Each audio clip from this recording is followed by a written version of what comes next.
안녕하십니까? 좋은 아침입니다. 오늘도 여호와의 회의에 오신 분들을 환영합니다. 오늘 하나님께서 우리에게 주신 말씀은 다니엘서 3장 25절의 말씀입니다.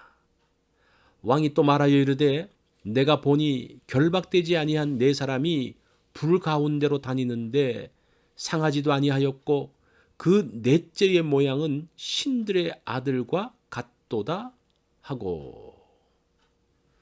오늘 말씀의 제목은 풀무불 속에서입니다. 풀무불은 모든 것을 녹여버립니다. 그 속에 들어가면 어떤 것도 살아남지 못합니다. 학자들은 당시 바벨론의 풀무는 섭씨 1000도였다고 합니다. 현재 쓰레기 소각장의 온도가 섭씨 800도입니다. 19절 말씀을 봅니다. 느부갓네살이 분이 가득하여 사드락과 메삭과 아벳느고를 향하여 얼굴빛을 바꾸고 명령하여 이르되 그 풀무불을 뜨겁게 하기를 평소보다 7배나 뜨겁게 하라 하고.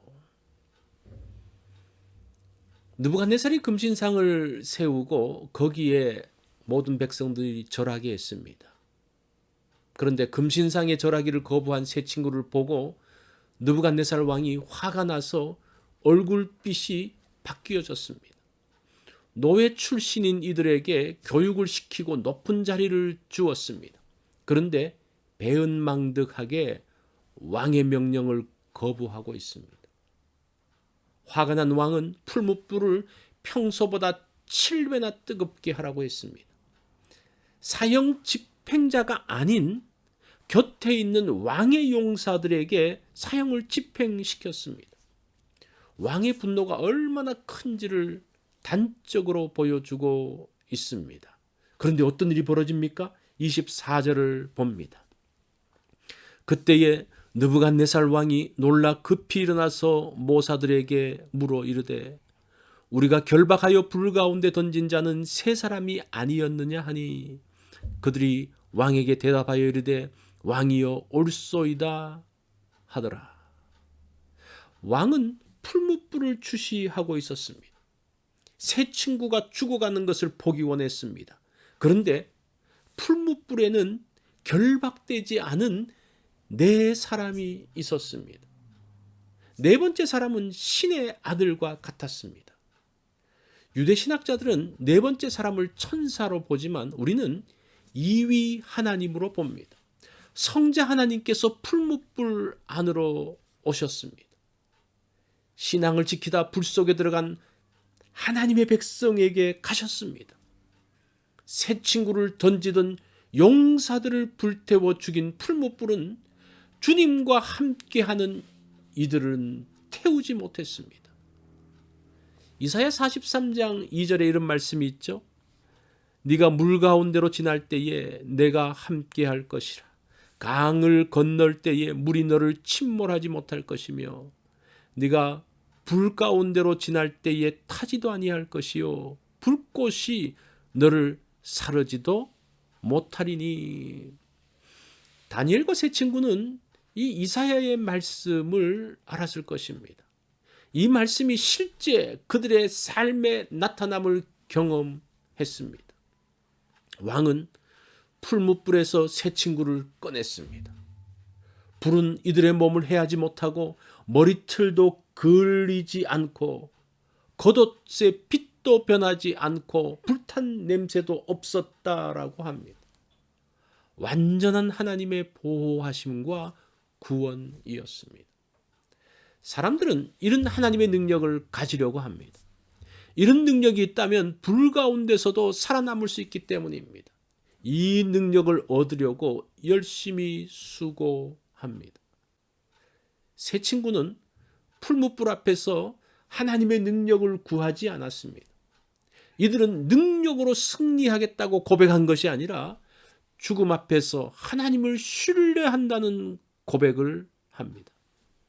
이들은 능력이 아닌 바른 신앙 고백으로 승리했습니다. 능력은 내가 만드는 것이 아니라 하나님께서 하시는 일입니다. 새 친구가 풀무불을 통해 얻은 가장 큰 복은 그들과 함께 하신 하나님의 임재 경험입니다. 새 친구가 풀무불에서 죽었더라면 아무것도 아니었을까요? 죽음의 현장에 주님께서 그들과 함께 하신 것 자체가 복된 것입니다. 결과와 상관없이 주님의 임재하심으로 이들은 이미 승리한 것입니다. 사람을 감동시키는 것은 능력이 아닙니다. 사람들이 놀라는 결과물이 아닙니다. 교회가 돈이 많고 큰 건물을 지었다고 감동하지 않습니다. 어려움 속에서 바르게 살려고 할 때에 감동합니다. 풀무불 앞에서도 바른 신앙을 고백할 때 감동합니다. 하나님을 절대적으로 신뢰할 때 하나님을 감동시킵니다. 풀무불 앞에서 우리의 믿음이 평가되어집니다. 커다란 성공을 앞두고도 우리의 믿음이 평가되어집니다. 성공이나 실패의 모든 순간에 우리의 믿음의 모습이 보여지기 때문입니다. 내가 생각지도 못한 순간 풀무불 앞에 섭니다. 나의 평소 신앙을 점검해야 되죠. 어떤 신앙을 따라가는지가 중요합니다. 능력, 성공, 좋은 결과가 중요합니까? 아니면 바른 신앙, 하나님의 임재가 더 중요하다고 생각하십니까? 무엇이 하나님을 기쁘시게 할까요? 오늘 나의 신앙을 점검해보는 그러한 날이 되어지기를 바랍니다. 이것이 오늘 여호와의 회의에서 주신 말씀입니다. 우리의 믿음은 드러납니다. 풀무불 앞에서 드러나고 어떤 성공 또는 실패 앞에서 나의 믿음이 드러납니다. 나는 그때 어떤 믿음의 모습을 보여주겠습니까?